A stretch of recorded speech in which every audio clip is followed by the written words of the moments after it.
改めまして皆さんこんにちは、吉田由美子と申します。あんまり素晴らしい発表が続いていてこう感動で自分の話すことを全て忘れているような気がします。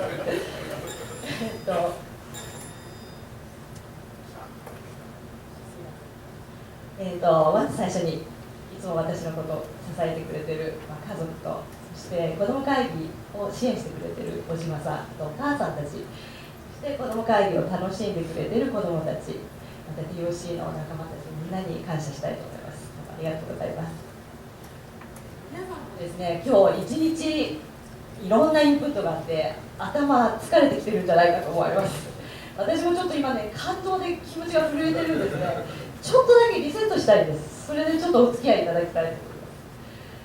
ます。もしもですね、私が皆さんに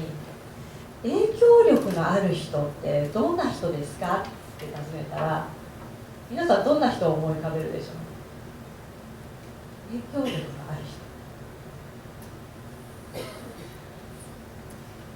人、例えばこんな人いるかもしれないです世の中には、すごい影響力のある方いらっしゃると思います。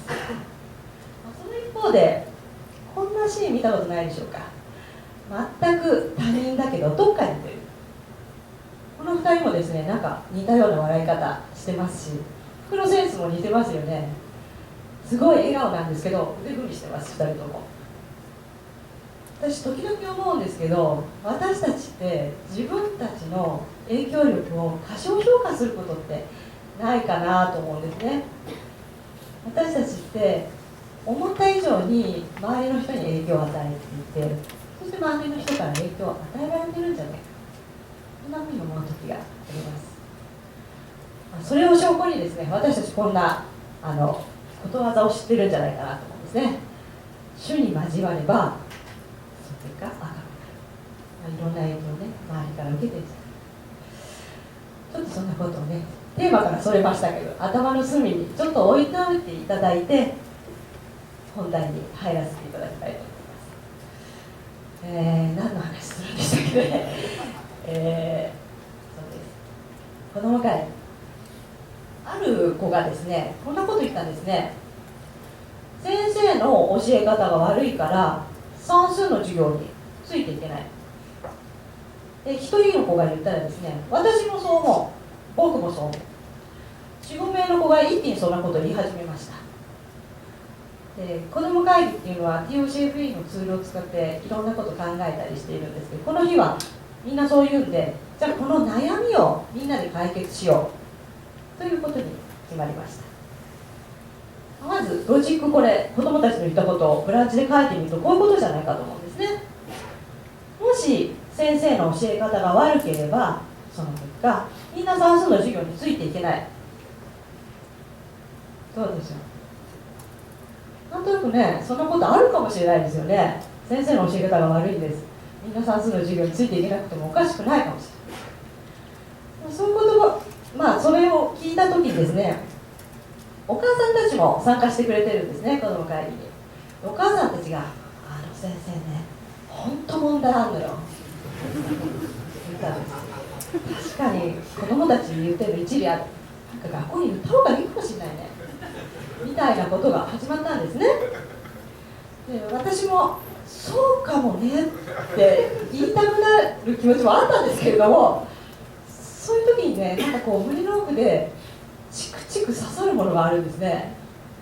何が刺さってきたかっていうと、 TOC を学んでしまったがばっかりにこんなことが私を指すわけです。人はそもそも善良である。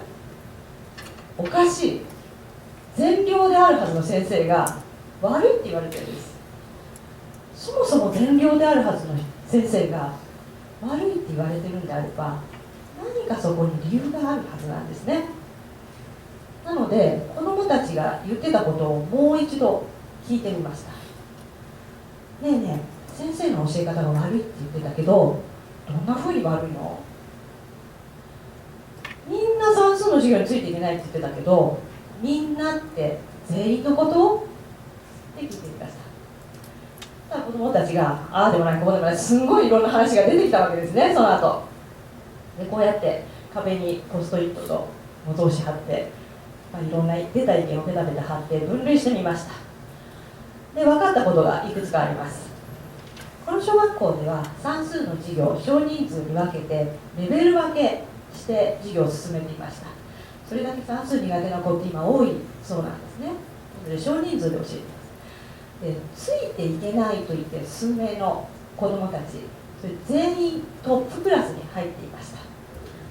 一番上のクラスなので進み方がとても早いということが分かります。で、子どもたちの中には、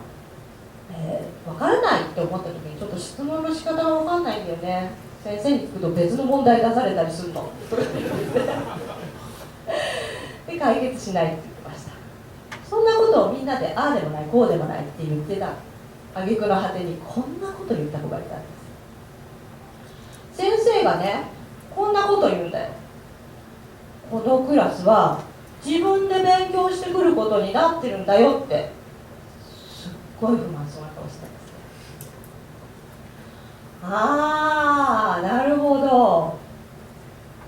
なんかなくしたパズルのピースをやっと見つけた、そんな気持ちに私はなりました。もう一回子供の言った言葉を繰り返してみたんですね。このクラスでは自分で勉強してくることが前提になっているんだね。そういった瞬間ですね、子供とお母さんたちがえって顔をしました。だってさ、学校って勉強教えてくれるところでしょ。先生が教えてくれなかったら塾に行かなきゃいけないじゃない。子供たちはそう言うんです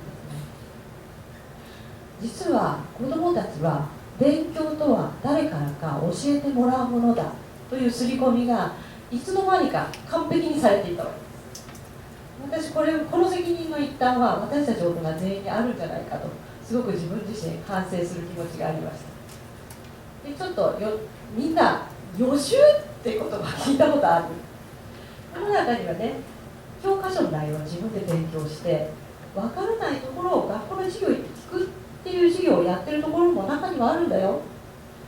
そんな話をしながら子どもたちとディスカッションを進めていったんですが、ちょっとここまでの話をまとめてみたいと思います。最初こうでした。先生の教え方が悪いからみんな授業についていった。その前に前提が2つありました。もしこのクラスは最上位クラスで進み方が早い、かつ教科書の内容は予習してくることが前提になっているならば、こう変わりますね。その結果、先生は教科書の内容を丁寧には教えない。もし先生は教科書の内容を丁寧に教えないならば、ここも変わります。その結果、予習しない場合は算数の授業についていけなくなる可能性がある。実際事実はこうだったんですね。みんなちゃんと予習するようにっていうこともできるんですけれども、それじゃなかなか子どもたち前に進んでいきませんから、せっかくみんな同じ悩みを持っているんです。子どもたちに聞いてみました。みんなでできるなんかいい方法ない？聞いてみたんです。みんな同じ悩みを持ってる。なんかいい方法ないかな。そしたらすごく嬉しいこと言ってくれた子がいたんですね。それがこんな言葉でした。ひーちゃんに聞く。ちょっと意味不明だと思うんですけれども実はですね、このひーちゃんという子、女の子なんですけれども、ちょっと頭はすごくいいんですけど少し地味な子ですね。私学校に行くとよくポツンと一人でいるのが気になったんですね。子ども会議に誘ったりしても、私は友達に誘われてないからって来ないんです。でも子供たちの中からひーちゃんすごい算数できるし教え方うまいからひーちゃんに聞けばいいんだよって子供たちの方が言ってくれたんです。やったその時思いましたさらにですね、積極的に教科の時間を利用する、教科の時間というのはこの学校の補習の時間なんですけれども、そんな時間を利用して勉強すればいいよって子どもたちが自ら言い出しました。ちょっとここで大切だったことを振り返ってみたいと思います。こんなふうに言ってたんですね、子どもたち。先生が悪い、先生の教え方が悪いって正確に言われていました。もし悪いのが先生だったらそれ以外の人って何ができるでしょう。その先に進むゲートを下ろしてしまってるんですね。でもよくよくそのゲートを閉めてるものって何かなって考えてみると、